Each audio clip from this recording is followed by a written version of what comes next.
desviado do Senhor, havia se afastado do Senhor, e aí o Senhor permite que eles sejam castigados e levados para o exílio pelo rei persa, o rei Ciro.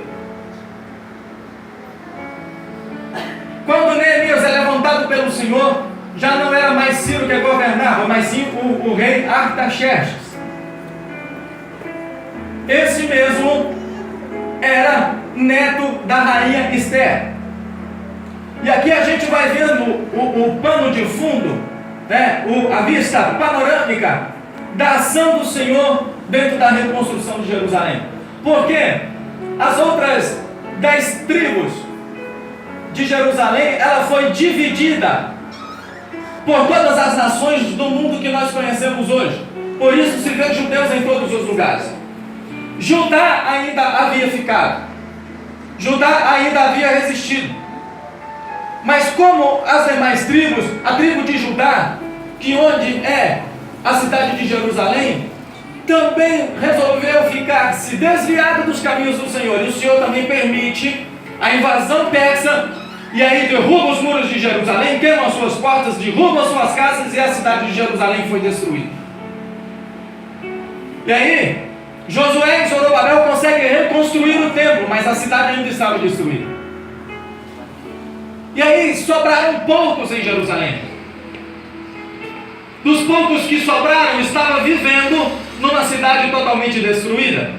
E uma cidade totalmente destruída, com os poucos que ali viviam, não representava algum perigo para o reino persa. Mas aí começa a mão de Deus a agir. Porque Neemias, ele vai virar copeiro do rei Artaxerxes. E virando copeiro, como era já o costume, o copeiro experimentava todos os alimentos, né, do rei, principalmente as bebidas, os vinhos, para averiguar se não havia veneno. E como havia essa proximidade do copeiro com o rei, os copeiros acabavam sendo conselheiros, pessoas mais íntimas dos reis, e com isso eles ganhavam a confiança dos reis. E aí dentro disto se inicia aqui o primeiro capítulo de Neemias procurando informações da cidade de Jerusalém, porque ele não conseguia esquecer Jerusalém, ele não conseguia esquecer a sua terra, ele não conseguia esquecer a sua casa. Por mais distante que alguém esteja de sua casa, ele não consegue esquecer da sua família. Por mais que ele tenha sido levado para outros caminhos contra a sua própria vontade, ele não consegue esquecer da sua casa.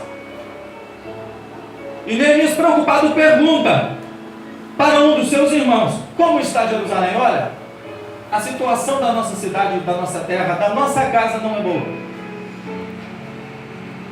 As casas ainda estão destruídas, poucas restaram.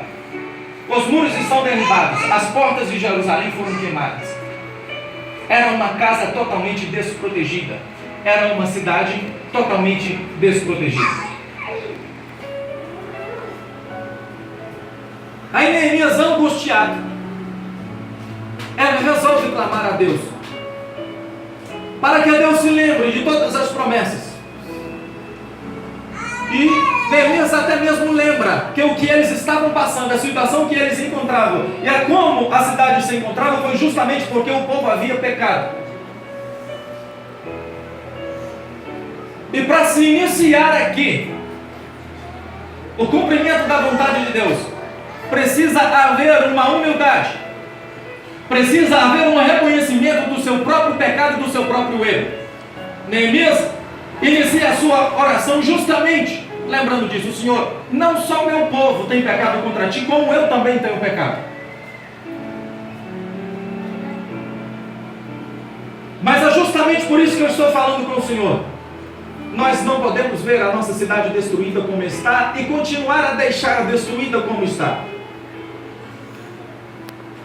Ele clama ao Senhor, e depois que ele clama a Deus, dentro do capítulo 1 que nós lemos aqui, ele vai servir um vinho ao rei. No primeiro ponto que nós observamos aqui, que Neemias fica sabendo dos problemas, ele clama a Deus. E quando ele faz isso, ele vai até o rei, se apresentar diante dele. Ele vai beber o vinho do rei, para que o rei pudesse beber desse vinho. No capítulo de número 2, quando ele se apresenta diante do rei para beber o vinho do rei, o rei observa que Neemias está triste. Neemias, o que é que está acontecendo contigo, Neemias? Você está triste.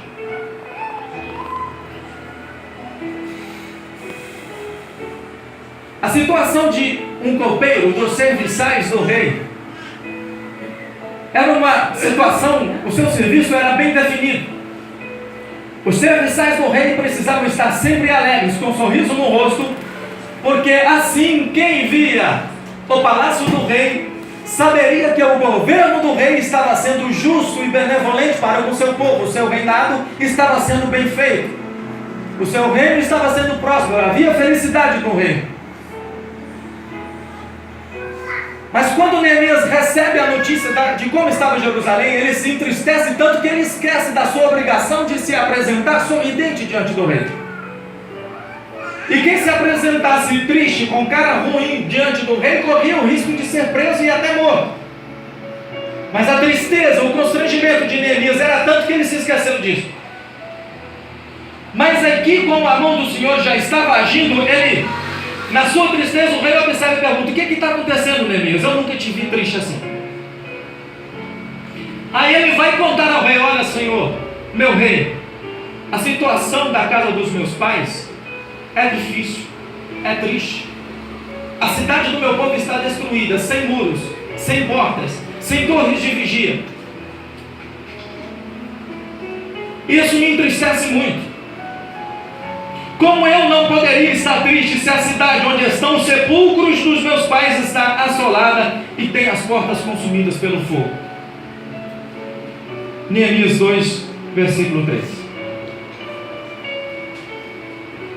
Diante dessa liberdade que o rei deu a Neemias e que ele exclama toda a sua tristeza, o rei vira para ele e pergunta: o que tu queres então, Neemias, que eu faça diante dessa situação?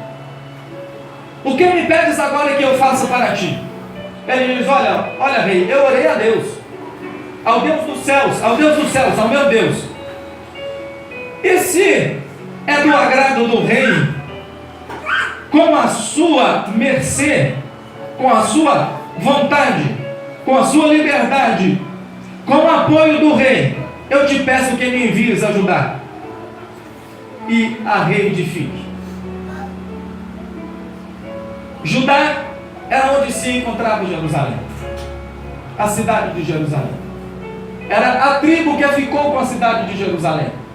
E quando ele fala isso com o rei